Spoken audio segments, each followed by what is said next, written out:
तक्षशिला के गुरुकुल में उस दिन कुछ अलग सा माहौल था। सुबह की हल्की धूप पेड़ों की पत्तियों से छनकर आ रही थी। बच्चे अपने अपने स्थान पर बैठे थे, लेकिन आज पढ़ाई की किताबें खुली नहीं थी। सबकी आंखें द्वार की ओर टिकी थी, क्योंकि आज स्वयं आचार्य चाणक्य बच्चों को एक कहानी सुनाने वाले थे। चाणक्य धीरे धीरे आगे आए। उनके चेहरे पर गंभीरता थी, लेकिन आंखों में करुणा और बुद्धि की चमक साफ दिख रही थी। बच्चों ने एक साथ प्रणाम किया। चाणक्य मुस्कुराए और बोले, पुस्तकों का ज्ञान आवश्यक है, लेकिन जीवन को समझने के लिए कहानियां उससे भी अधिक जरूरी है।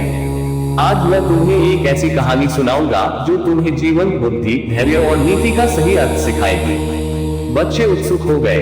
कहानी की शुरुआत। बहुत समय पहले की बात है, चाणक्य बोले। एक छोटा सा राज्य था, सुवर्णपुर। ये राज्य धन से समृद्ध था। खेत हरे भरे थे, लोग मेहनती थे, लेकिन फिर भी वह राज्य धीरे धीरे कमजोर होता जा रहा था। एक बच्चे ने पूछा, आचार्य, जब सब कुछ अच्छा था तो राज्य कमजोर क्यों हुआ? चाणक्य मुस्कुराए। यही इस कहानी का पहला पाठ है।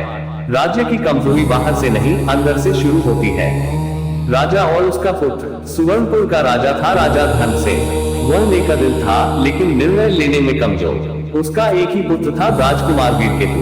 वीरकेतु तेजस्वी था, पर उसे लगता था कि राजा का बेटा होने के कारण उसे सब कुछ सहज ही मिल जाएगा। वह शिक्षा से अधिक आराम को पसंद करता था। राजा धनसेन ने कई गुरुओं को बुलाया, लेकिन राजकुमार पढ़ाई में मन नहीं लगाता था। एक दिन राजा ने अपने मंत्री से कहा, मेरे राज्य में सब कुछ है, लेकिन मेरा पुत्र तैयार नहीं है। भविष्य मुझे डराता है। मंत्री ने कहा, महाराज, धन और सेना राज्य को नहीं बचाते, बल्कि बुद्धिमान शासक बचाता है। साधु का आगमन। उसी समय राज्य में एक साधु आए।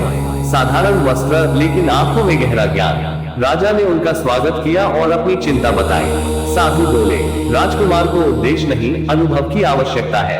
राजा चकित रह गए। साधु ने सुझाव दिया, राजकुमार को कुछ समय सामान्य लोगों के बीच भेज दीजिए, वहां वह जीवन की सच्चाई सीखेगा। राजा ने कठिन मन से अनुमति दे दी। अनुभव की यात्रा। राजकुमार वीरकेतु साधारण वस्त्र पहनकर राज्य से बाहर निकल पड़ा। उसके साथ न कोई सेवक था, न सैनिक। पहले ही दिन उसे भूख लगी। उसने एक किसान से भोजन मांगा। किसान ने कहा, भोजन मुफ्त नहीं मिलता, इसके लिए मेहनत करनी पड़ती है। राजकुमार ने पहली बार हल उठाया। हाथों में छाले पड़ गए, पसीना बहा। उस रात उसने खाली जमीन पर सोते हुए सोचा, राजमहल की रोटियां कितनी आसान थी। सीख का दूसरा पाठ। अगले दिन वह एक व्यापारी के यहाँ पहुंचा। व्यापारी ने कहा, बुद्धि के बिना व्यापार नहीं चलता। व्यापारी ने उसे हिसाब सिखाया। राजकुमार से कई बार गलती हुई। व्यापारी बोला, एक छोटी भूल भी बड़ा नुकसान करवा सकती है। वीरकेतु को समझ आया कि शासन भी व्यापार की तरह होता है, हर निर्णय का मूल्य होता है। विश्वासघात का सामना। यात्रा के दौरान वीरकेतु की मित्रता एक युवक से हुई। उसने उस पर भरोसा किया। एक रात वही युवक उसका धन चुराकर भाग गया। राजकुमार टूट गया। तभी एक वृद्ध ने कहा, हर मुस्कान मित्रता नहीं होती, भरोसा सोच समझकर करना चाहिए। वीरकेतु को जीवन का कड़वा सच समझ आया। वापसी और परिवर्तन। कई महीनों बाद वीरकेतु बदला हुआ इंसान बनकर लौटा। उसके चेहरे पर अब घमंड नहीं, बल्कि गंभीरता थी। राजा ने उसे गले लगा लिया। राजकुमार बोला, पिता, मैंने जाना कि राजा बनने से पहले इंसान बनना जरूरी है। अंतिम परीक्षा। साधु फिर आए और बोले, अब अंतिम परीक्षा बाकी है।